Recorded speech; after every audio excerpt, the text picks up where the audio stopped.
అధ్యాయాలు ఉన్నాయి. మొదటి అధ్యాయం అంట ప్రవక్త హబక్కుకు ఫిర్యాదులు, అంటే ఏం జరిగింది ఏంటి అని దేవునికి ఫిర్యాదులు పెట్టినట్లు దేవుని జవాబులు 1వ అధ్యాయము నుండి 2వ అధ్యాయం 4వ వచనం వరకు ఉంటది. 2వ అధ్యాయం 5వ వచనము నుండి 20వ వచనం వరకు నీతి తప్పిన అనీతిమంతుల మీదకి వచ్చే నాశనం గురించి రాయబడి ఉంటది. 3వ అధ్యాయం 1 నుండి 19 వరకు హబక్కుకు ప్రార్థన గురించి రాయబడి ఉంటది. ఇది హబక్కుకు ప్రవచన గ్రంథం యొక్క ఆ, క్లుప్తమైనటువంటి చిన్న వివరణ. మిమ్మల్ని అడుగుతున్నటువంటి బైబిల్ ప్రశ్న మిమ్మల్ని అడుగుతున్నటువంటి బైబిల్ ప్రశ్న అబీమెలెకు అనేటువంటి ఆయన తన సహోదరులను ఎంతమందిని చంపాడు?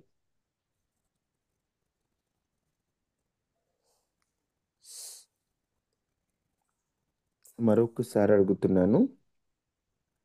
అబీమెలెకు ఈమెను అనేటువంటి ఆయన తన సహోదరులను ఎంతమందిని చంపాడు?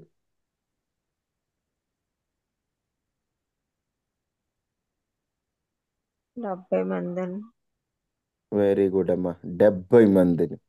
70 మందిని తన సహోదరులని ఆయన చంపినట్లు మనం దేవుని వాక్యంలో చూస్తాం. చూడండి ఒకసారి ఆ మాట. న్యాయాధిపతులు 9వ అధ్యాయము 17వ వచనంలో, అయితే మీరు నా తండ్రి కుటుంబం మీదకి లేచి ఈ యొక్క రాతి మీద తన కుమారులైన 78 మంది మనుషులను చంపి అతని పనికత్తుల కుమారుడైన అబీమెలెకు మీ సహోదరుడు అయినందున అని సంథింగ్ రాయబడి ఉంటది. 70 మంది ఆన్సర్ కరెక్ట్. మరొక్క ప్రశ్న. ఇజ్రాయేలీయులు ఐగుప్తులో ఎన్ని సంవత్సరాలు నివసించారు? 40 సంవత్సరాలు. ఇజ్రాయేలీయులు ఐగుప్తులో 130 ఐగుప్తులు సంవత్సరాలు. వెరీ గుడ్ అమ్మా. 430 సంవత్సరాలు. ఇజ్రాయేలీలు ఐగుప్తులో 430 సంవత్సరాలు ఉన్నారు. Very good. ఇక మనం దేవుని వాక్యాన్ని ఆలకిద్దాం. చిన్న ప్రార్థన చేసుకొని, మహాపరిశుద్ధుడా మహోన్నతుడా మాట్లాడే దేవా, కొద్ది నిమిషాలు మాతో మాట్లాడండి అయ్యా. నీ మాటలు మా హృదయానికి జీవాన్ని ఇస్తాయి నాయన. మీరు మాతో మాట్లాడి మమ్మల్ని బలపరిచి అయ్యా, నీ మాటల ద్వారా మమ్మల్ని ధైర్యపరచు, బలపరిచి నీ శక్తితో మమ్మల్ని నింపండి అయ్యా. నీ వాక్కు ద్వారా మాకు బలమును అనుగ్రహించమని యేసు శక్తి కలిగిన నామంలో అడిగి వేడుకొని ఉన్నాము తండ్రి. ఆమేన్. ఆమేన్. ఆమేన్. దేవునికి మహిమ కలుగును గాక. మనం ఏ అంశాన్ని ధ్యానిస్తున్నామో మీకు అర్థమవుతుంది కదా. చాలా రోజుల నుండి ఇవే ధ్యానిస్తున్నామేంటి అనుకోవద్దు. ఒక్కొక్కసారి ఇలాగున ఒకే అంశాన్ని ఎక్కువ రోజులు ధ్యానించడానికి కారణం ఆ అంశం యొక్క క్లుప్తమైన స్పష్టమైన వివరణ మీకు అందించాలన్న ఉద్దేశంతోనే క్రైస్తవుని తుది నిరీక్షణ దేవుని రాజ్యం. దేవుని రాజ్యంలోకి ఎవరు వారసులంటే ముఖ్యమైనటువంటి ఆ యొక్క అర్హత పాపము నుండి విడిపించబడాలి. పాపం అంటే ఏంటో, ఎలా విడిపించబడాలో మీకు చెప్పిన తరువాత ఇంకొన్ని విషయాలు మీతో పంచుకోవాలని ఆశపడుతున్నాను. ఈ అంశాన్ని ఇంకా పొడిగించాలని కాదు కానీ ఈ రోజుతో ఈ అంశాన్ని ముగిస్తాను. అందరూ జాగ్రత్తగా గమనించండి. ప్రభు చిత్తమైతే రేపటి నుండి వేరొక అంశాన్ని ధ్యానించి మరొక తరుణంలో దేవుని రాకడ సూచనలు అనేటువంటి అంశాన్ని మనం మరోసారి ధ్యానం చేసుకుందాం. ఈ పూట మీతో పంచుకుంటున్నది యేసుక్రీస్తే మన పాపముల నుండి విడిపించగలడు, లోక రక్షకుడు అని ఎలా చెప్పగలమో నిన్న మీతో 2 విషయాలు చెప్పాను. వాటిలో మొదటిది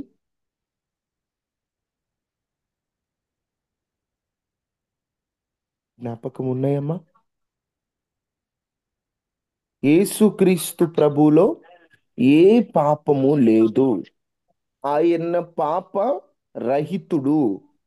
2, మన శిక్షను యేసుక్రీస్తు ప్రభువారు భరించారు. అందుకనే మనం ఆయనను ఆశ్రయించాలి అని మీతో చెప్పాను.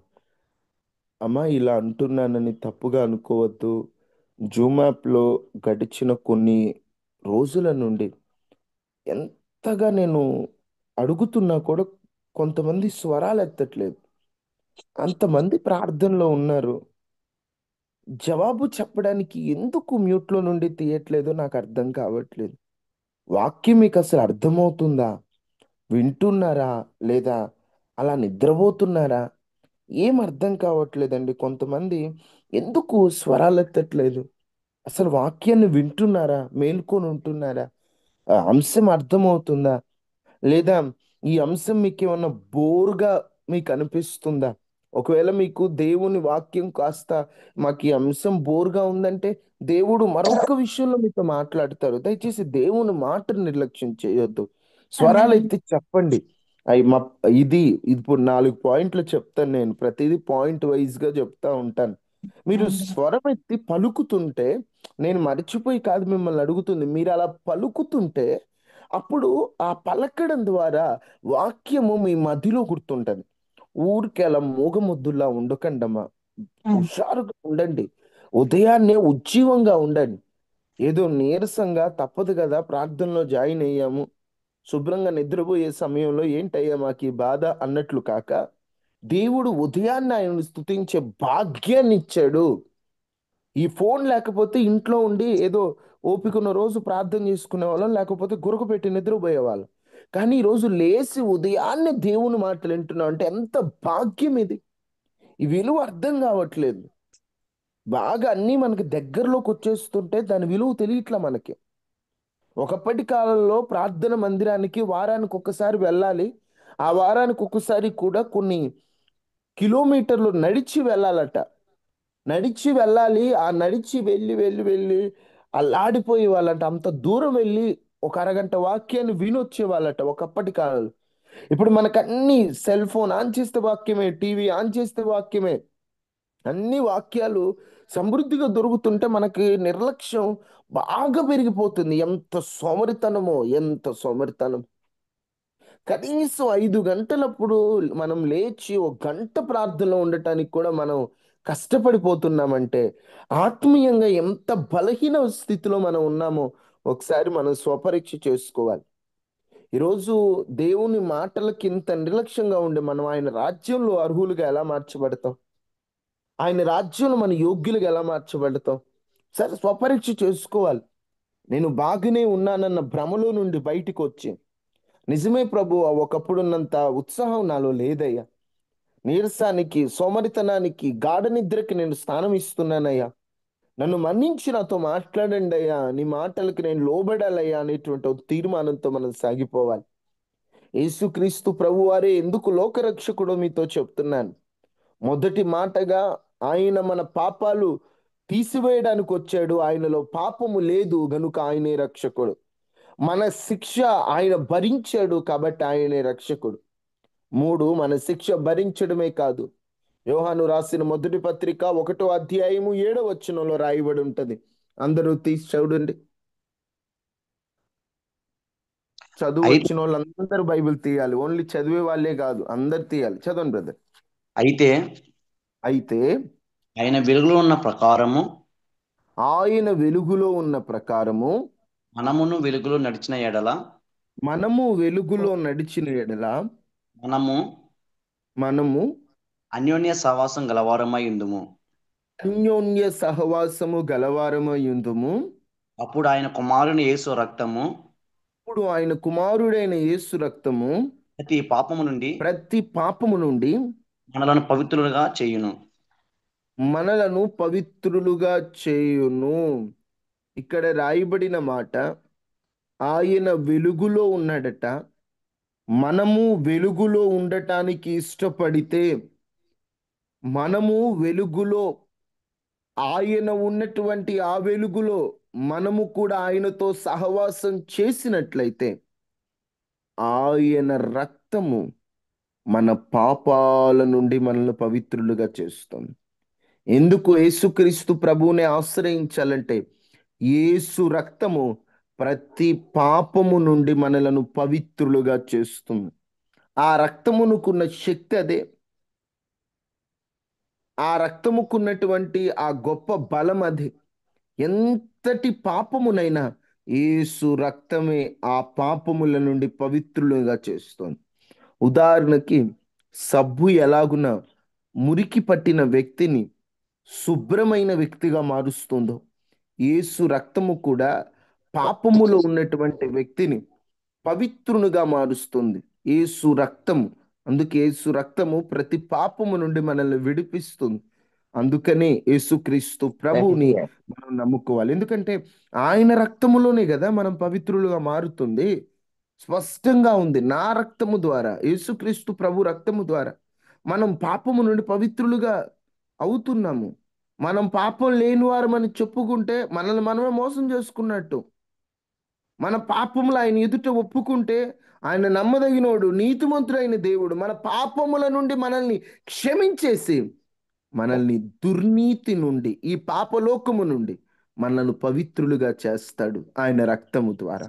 అందుకని యేసుక్రీస్తు ప్రభువారు ఆయనే మార్గమయ్యాడు, ఆయనే సత్యమయ్యాడు, ఆయనే జీవమయ్యాడు.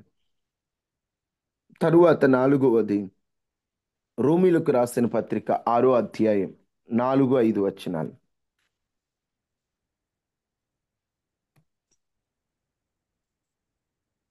కాబట్టి తండ్రి మహిమ వలన క్రీస్తు మృతులలో నుండి ఎలాగూ లేపబడెనో అలాగే మనలను నూతన జీవము పొందిన వారమై నడుచుకున్నట్లు మనం బాప్తిస్మం వలన మరణంలో మనం పాల్గొన్నాం. బాప్తిసం వలన మరణములో మరణములో పాలు పాలు పొందుటకు పొందుటకే ఆయనతో ఉమ్, కూడా పాతిపెట్టబడితిమి. ఆయనతో కూడా పాతి పెట్టబడితిమి. యేసుక్రీస్తు ప్రభువునే ఎందుకు ఆశ్రయించాలంటే ఆయన ఎలాగా మృతి నొంది ఎలా లేపబడ్డాడో మనము కూడా బాప్తిసం పొందినప్పుడు, బాప్తిజం అంటే పాతి పెట్టబడుట, ఈ లోక ప్రకారంగా చనిపోయి క్రీస్తులో మరలా జన్మిస్తాం. బాప్తిస్మం అంటేనే ఈ లోక ప్రకారంగా పాతి పెట్టబడి ప్రాచీన స్వభావాన్ని సిలువ వేసి క్రొత్త జీవితాన్ని ఆరంభించడం. బాప్తిసం అంటే ఒక నూతన జీవితానికి ఆరంభం. యేసుక్రీస్తు ప్రభువారే రక్షకుడు. ఎలాగంటే ఆయన ఈ లోక ప్రకారంగా మనల్ని చనిపోయేటట్లు చేసి క్రీస్తులో మనం మరలా ఆయనతో పాటుగా జీవములో నడవటానికి, జీవము పొందడానికి ఆయన కారణమయ్యాడు. నూతన జీవం మనకు వచ్చినట్లే. ఈరోజు చాలామంది బాప్తిస్మం అంటే భ్రమలో ఉంటారు. అమ్మో బాప్తీసం, నేను అన్ని పర్ఫెక్ట్ అయినాకే బాప్తీసం తీసుకోవాలి, నేనంతా కరెక్ట్ అయినాకే బాప్తీసం తీసుకోవాలి. నేను ఎప్పుడూ చెప్తూ ఉంటాను, రోగంతో ఉన్నప్పుడు డాక్టర్ గారి దగ్గరికి వెళ్ళాలి కానీ రోగం తగ్గాక కాదు అని. అంటే దాని అర్థం ఏమిటంటే నువ్వు పాపం చేస్తూ ఉన్నావు, నీకు మారు మనస్సు కలిగింది. మారు మనస్సు అంటే ఏంటి? నీ మనస్సు మారాలనిపించింది, మారేవు కూడా. అంటే నేను ఇప్పటి వరకు పాపం చేశాను, నేను ఇక పాపం చేయకూడదు అని నీకు అనిపించింది, మారు మనసు పొందావు. అంటే నీ మనస్సు మారడానికి అడుగులు వేసింది. ఎప్పుడైతే నువ్వు మారు మనసు పొందావో అప్పుడు నువ్వు బాప్తిసం పొందడానికి అర్హునిగా మారినట్లే. ఒక వ్యక్తి బాప్తిసం పొందడానికి అర్హత మారు మనస్సే. అతడు మారు మనసు పొందినప్పుడు, ఇప్పుడు నీకు మారు మనసు వచ్చింది, అప్పుడు నువ్వేం చేయాలి? యేసు ప్రభు పాదాల యొద్దకు వచ్చి, అయ్యా నేను చేసింది తప్పు నాయనా, అయ్యా నేను చేసింది పొరపాటు అయ్యా, నా పాపాన్ని క్షమించిన ఆయన అని నువ్వు గనక ఆయన పాదాలు పట్టుకుంటే అప్పుడు నువ్వు ఇప్పటి వరకు చేసినటువంటి ప్రతి పాపాన్ని ఆయన ఎదుట ఒప్పుకొని క్రొత్త జీవితంలో నేను పాపం చేయకుండా నీ ఆత్మలు నాకు అవసరం అని దేవుని సహాయాన్ని పొందుకొని ఈ లోక ప్రకారంగా నువ్వు చనిపోయి యేసుక్రీస్తులో జన్మించడమే బాప్తీసం. నేను అన్నీ మారాకే బాప్తీసం తీసుకుంటానంటే నువ్వు ఎప్పటికీ మారలేవు. అలాగని ఎలా ఉన్నా పర్లేదని నేను అనట్లేదు. నీ సహాయం నాకు కావాలయ్యా, నేను ఈ పాపలోకములో పరిశుద్ధంగా బ్రతకడం కష్టం, ఈ లోక ప్రకారంగా నేను చనిపోయి నీలో నేను జన్మించడానికి సిద్ధంగా ఉన్నానయ్యా. బాప్తీసం తీసుకున్నవాడే నిత్య జీవానికి అర్హుడు. నమ్మి బాప్తీసం పొందినవాడు రక్షింపబడును, నమ్మని వానికి శిక్ష విధింపబడుతుంది కదయ్యా. నేను ఈ రాజ్యంలో ఉండాలనుకుంటున్నాను, అందుకే నేను నీలోకి వస్తానయ్యా, నాకు బాప్తీసం కావాలయ్యా అని ఆయన సహాయం కొరకు బాప్తీసం తీసుకోవాలి. బాప్తీసం తీసుకుంటే ఏదేదో ఊహించుకుంటుంటారు కొంతమంది. మీరేం భయపడాల్సిన అవసరం లేదు. నా మాటలు వినిపిస్తున్న వారిలో ఇంకా ఎవరైనా బాప్తీసం పొందకపోతే సమయం లేదు, మీరు త్వరగా బాప్తీసం పొందండి. బాప్తిస్మం అంటే ఏమి లేదు, ఈ లోక ప్రకారంగా మీరు చనిపోయి క్రీస్తులో జన్మిస్తారు, మీ పేరు జీవగ్రంథంలో రాయబడి ఉంటుంది, మీరు దేవుని పిల్లలుగా ముద్రింపబడతారు. అందుకని బాప్తీసం తీసుకోవడం చాలా అవసరం. బలవంతం ఏమీ లేదు, కానీ మీరు మారు మనసు పొందితే బాప్తీసం తీసుకోండి. రక్షణకి రోజులు లెక్క పెట్టొద్దు, రక్షణకి ముహూర్తాలు పెట్టుకోవద్దు. కొంతమంది రక్షణ పొందడానికి పలానా రోజైతే పొందుతానండి, అలాంటివి ఏమి పెట్టుకోవద్దు. మారు మనసు నీకు కలిగినప్పుడు, మారు మనసు లేకుండా తీసుకోవద్దండి. ఏదో పెళ్ళిళ్ళు బాప్తీసం లేదా ఏదో కార్యాలు బాప్తీసం వద్దు. కొంతమంది నా కార్యం జరిగితే నేను బాప్తీసం తీసుకుంటాను, మా పిల్ల పెళ్ళి అయితే బాప్తీసం తీసుకుంటాను, లేదా నాకు ఉద్యోగం వస్తే బాప్తీసం తీసుకుంటాను, ఇలా అస్సలు బాప్తీసం తీసుకోవద్దు. కార్యాలకు బాప్తీసాలకు సంబంధం లేదు. మారు మనసు పొంది పాప క్షమాపణ నిమిత్తమై నువ్వు బాప్తీసం పొందాలి తప్ప, నువ్వు ఏదో నామమాత్రమైనటువంటి ఏదో కార్యం జరిగింది కదా అని చెప్పేసి అని బాప్తీసం తీసుకుంటానంటే, ఇప్పుడు పిల్ల పెళ్ళి అయిద్దని బాప్తీసం తీసుకుంటావు, రేపు పిల్లకి ఏమన్నా పొరపాటు ఏదన్నా సమస్య వచ్చి వాళ్ళిద్దరికి భార్య భర్తలకి అసమాధానం వచ్చింది అనుకోండి, బాప్తీసం లేదు చెల్లదంటావా? దయచేసి కార్యాలకు బాప్తీసాలకు అసలు సంబంధమే లేదండి. చాలా మంది బాప్తీసాన్ని కార్యాలకు లింకు పెడుతుంటారు. మేము పెళ్ళిళ్ళు బాప్తీసం తీసుకున్నాం, చెల్లిద్దా బ్రదర్ అని అడుగుతారు. పెళ్ళిళ్ళు బాప్తీసం చెల్లదు, ఏదో పెళ్లి కోసం ముంచి లేపుతారు, అది కాదు. బాప్తిస్మం పొందేటప్పుడు ఆ వ్యక్తి పాప క్షమాపణ కలిగి తన పాపములన్నీ ఒప్పుకొని అతడు బాప్తిస్మం పొందాలి. అప్పుడు అతడు అర్హుడైనట్లు, అప్పుడు ఆమె అర్హురాలైనట్లు. అట్లా బాప్తిస్మం పొందాలి. యేసుక్రీస్తు ప్రభువే లోక రక్షకుడు, పాపం నుండి విడిపించగలని ఎలా చెప్తామంటే, నాలుగవది ఆయనతో పాటుగా జీవములోనికి మనల్ని తీసుకెళ్ళాడు కాబట్టి. ఆయన ఎలా మరణించాడో పాపములో మనం కూడా అలా మరణించి, ఆయన ఎలా తిరిగి లేచాడో మనల్ని కూడా పాపముల నుండి మరలా ఆ, కొత్త జీవములోకి లేపాడు కాబట్టి ఆయనే రక్షకుడయ్యాడు. తరువాతది యోహాను 14:6 అందరికీ తెలిసిన మాటే.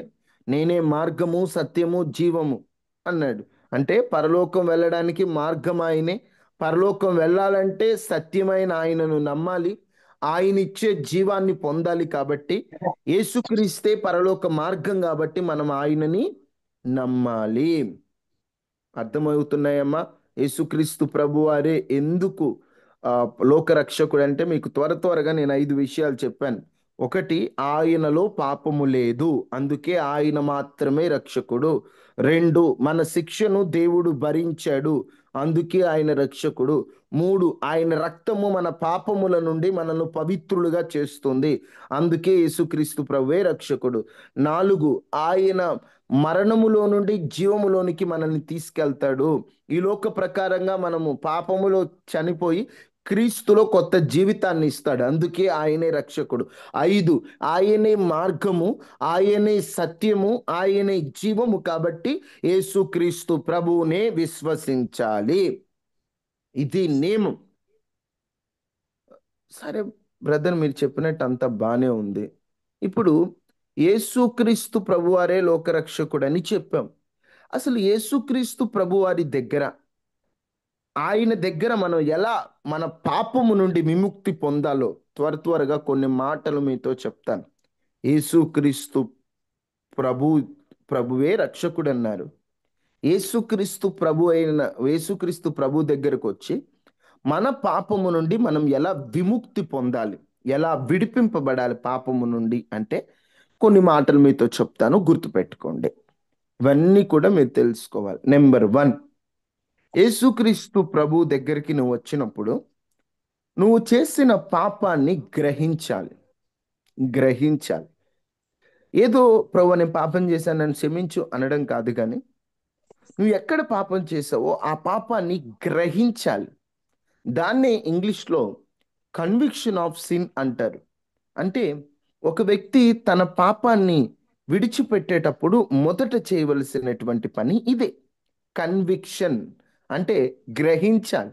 నేనేం చేశాను? అసలు నేను ఎక్కడ పడిపోయాను?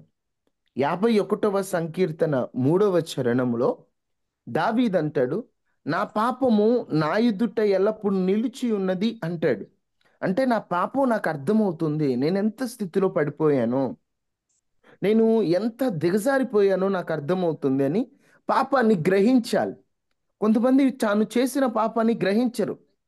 ఏదో నామమాత్రంగా ఒప్పుకుంటుంటారు. నామమాత్రపు ఒప్పుకోలు దేవుని ఎదుట చెల్లదు. ఎందుకంటే నువ్వు ఎంత పడిపోయావో నువ్వు గ్రహించాలి. దావీదు దగ్గరికి ప్రవక్త వచ్చి చెప్పినప్పుడు దావీదు గ్రహించాడు కాబట్టే 51వ కీర్తనలో అంత చక్కగా తన పాపాన్ని ఒప్పుకొని ప్రార్థన చేస్తాడు. ఎంత వివరణగా ప్రార్థన చేస్తాడంటే, దేవా, నా అతిక్రమములు, నా దోషములు, నా పాపములని ప్రతిది ఎందుకు అంత ప్రార్థన చేసావు దావీదంటే గ్రహించాడు తను ఎంత పడిపోయాడు. ఈరోజు గ్రహించట్ల మనిషి. నేనేం చేశాను, నేనేం చేయలేదు కదా, నేను తప్పేం చేయలేదు అంటారు. అరే బాబు, అది తప్పు నాయన.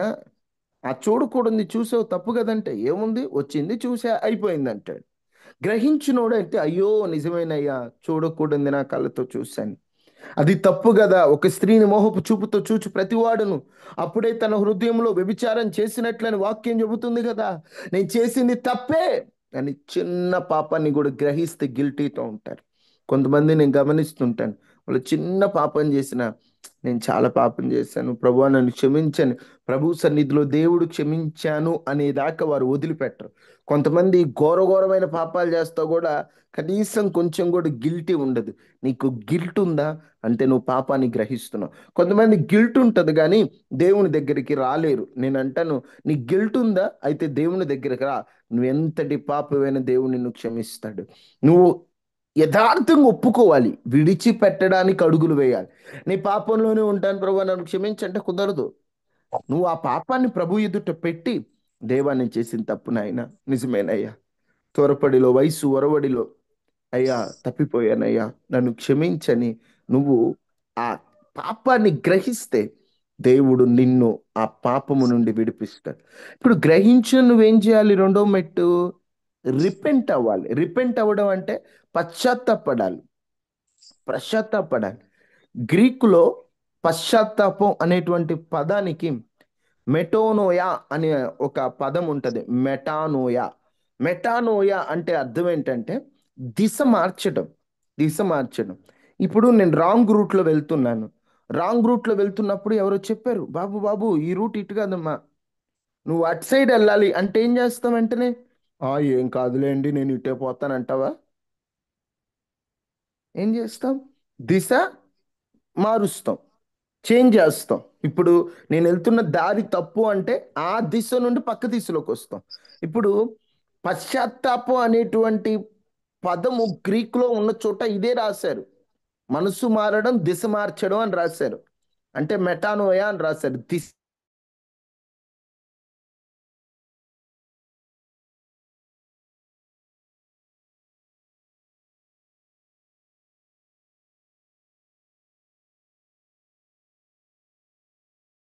ఇప్పటి వరకు నీ బ్రతుకు ఒకటంటే ఇక నువ్వు ఎప్పుడైతే పశ్చాత్తాపడ్డావో నీ రూట్ మారాలి, నీ రూట్ సపరేట్ అవ్వాలి.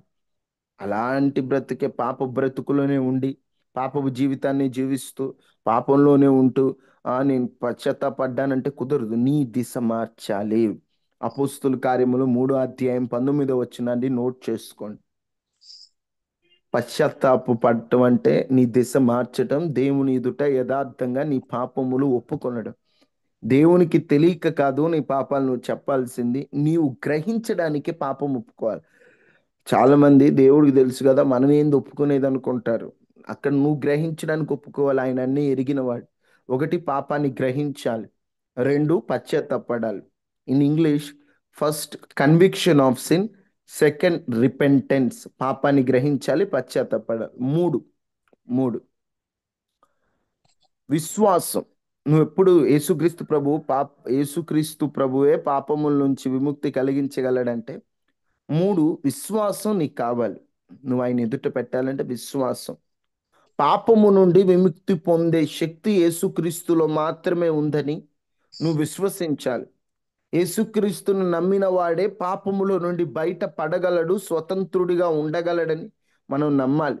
ప్రకటన గ్రంథము 1వ అధ్యాయము 5వ వచనం ప్రకారంగా యేసుక్రీస్తు ప్రభు రక్తము పాపాన్ని కడగగలదని నువ్వు నమ్మాలి.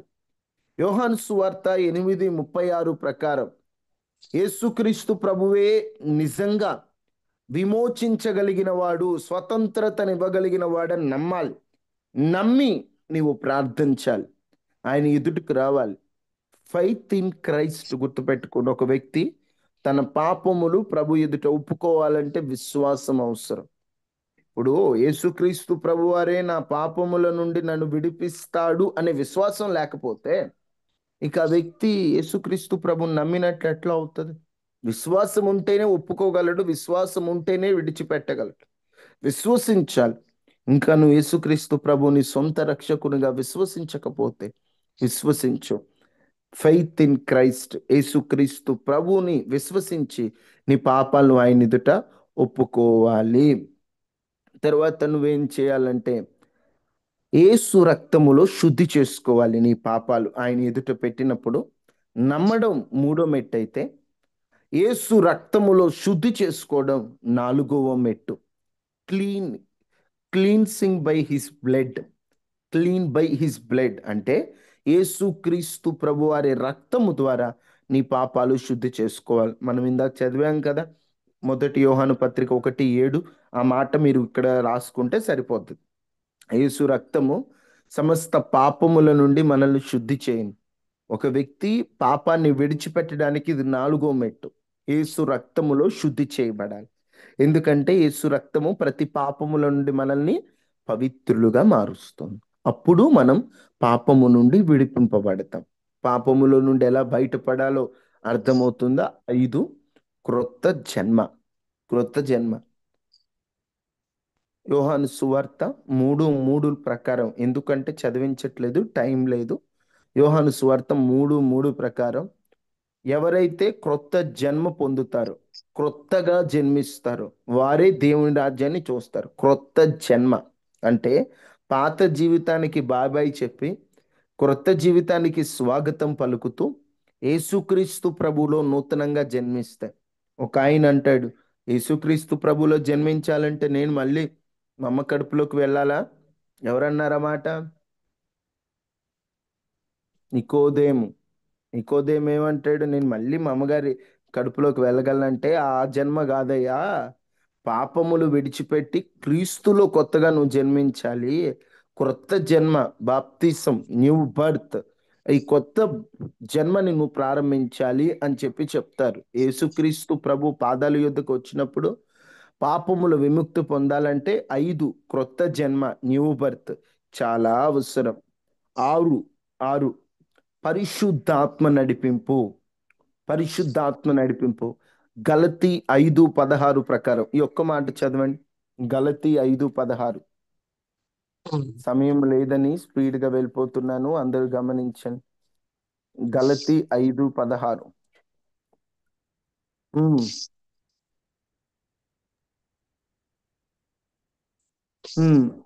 అప్పుడు మీరు శరీరేచ్ఛను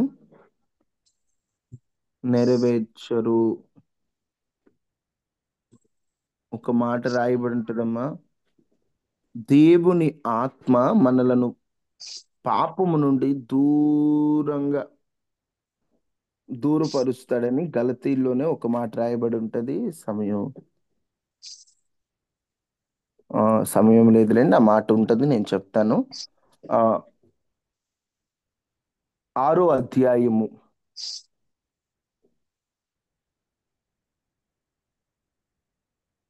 13. జస్ట్ నోట్ చేసుకోండి, నేను మళ్ళీ కరెక్ట్ రిఫరెన్స్ చెప్తాను. అక్కడ రాయబడి ఉంటుంది, పరిశుద్ధాత్మ ద్వారా మనలను మన పాపము నుండి దూరపరుస్తాడు పరిశుద్ధాత్ముడు.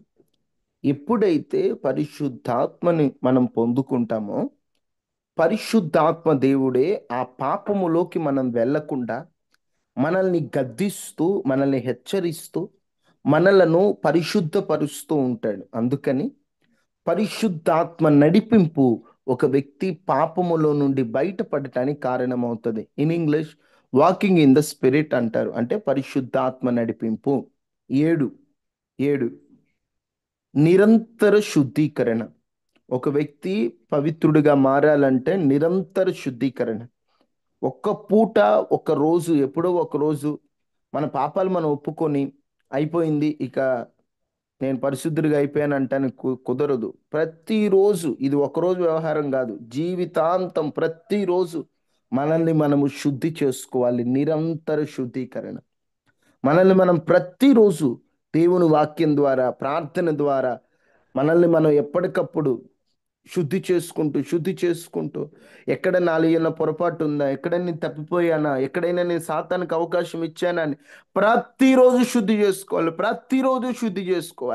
అలా మనం శుద్ధి చేసుకుంటేనే, అలాగ మనం పవిత్రపరుచుకుంటేనే, అలా మనల్ని మనము ఆయన పాదాలు ఎదుట ప్రతిరోజు నిరంతర శుద్ధీకరణ అవసరం. మేము మొన్న ప్రార్థన చేసి సరిపోద్దంటే కుదరదు, ఎందుకంటే పాప లోకంలో బ్రతుకుతున్నాం. ప్రతిరోజు శుభ్రం చేసుకోవడం మన శరీరానికి ఎంత అవసరమో ఆత్మకు కూడా అంతే అవసరం. అందుకని నిరంతర శుద్ధీకరణ. 7 విషయాలు మీకు చెప్పాను.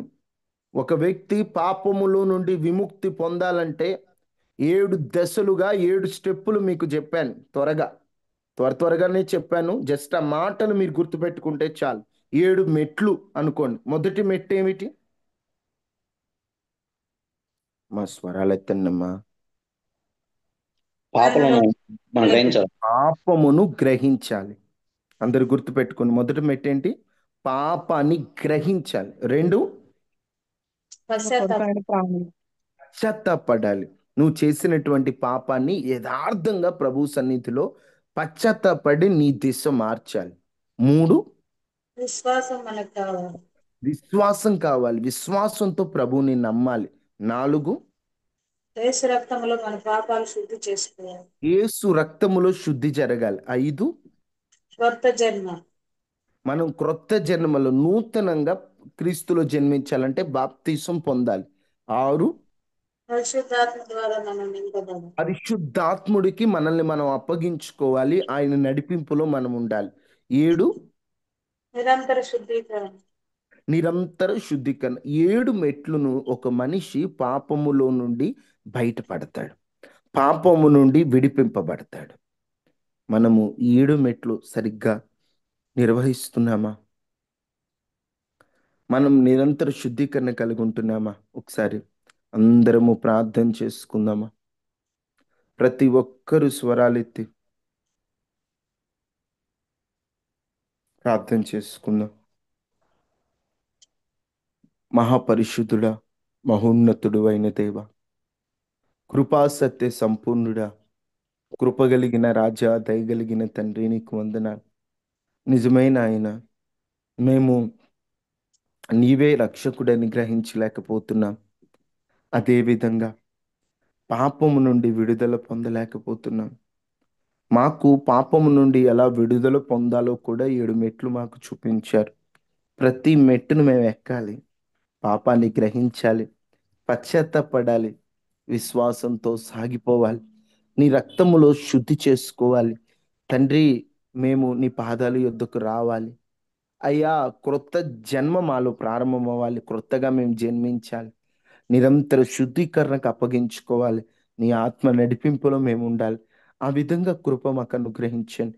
ఏదో వచ్చాం పోయామని కాదు, నీకు ఇష్టమైనట్లు మేము మారాలి. నీ రాకడ అతి సమీపంగా ఉంది.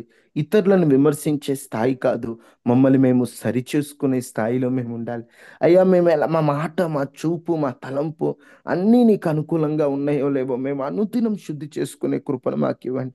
అయ్యా, నీ రాకడకి మేము, మా గ్రూపులో ఉన్న వారందరూ సిద్ధపడాలి. అయ్యా, మా కుటుంబాన్ని జ్ఞాపకం చేసుకోండి. అయ్యా, వైరస్లు, అనారోగ్యాలు, ప్రమాదాలు దరిచేరకుండా కాపాడండి. అయ్యా, క్షేమాన్ని ఇవ్వండి. అయ్యా, క్షేమాన్ని ఇవ్వండి. అయ్యా, కాపుదల్ని ఇవ్వండి. అయ్యా, బలాన్ని ఇవ్వండి. అయ్యా, ధైర్యాన్ని ఇవ్వండి. అయ్యా, అయ్యా, మీరు జ్ఞాపకం చేసుకోండి నాయన. ఎవరి అవసరాలు నువ్వు ఎరిగిన దేవుడు అయ్యా, వారి వారి అవసరాలను తీర్చే దేవుడు అయ్యా.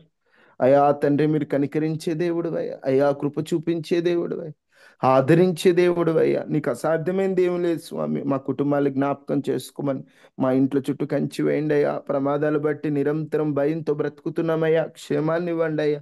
కృపాక్షేమములు మాతో ఉంచండి అయ్యా. ప్రతి ఒక్కరి జీవితాలు అద్భుతం చేయమని, మీరు కార్యం చేసి సహాయం చేయమని యేసు నామములో అడిగి వేడుకొని ఉన్నాము తండ్రి. ఆమేన్. ఆమేన్. ఆమేన్. తండ్రి అయిన దేవుని ప్రేమ, కుమారుడైన యేసుక్రీస్తు వారి కృప, పరిశుద్ధాత్మ నిండు సహవాసం మనకి మన కుటుంబాలకి ఎల్లప్పుడూ ప్రభు కృప తోడైంటును కాక. ఆమేన్. ఆమేన్. అందరికీ వందనాలు. ఎవరు ఆమేన్. మర్చిపోవద్దు, ఈరోజు రాత్రి 8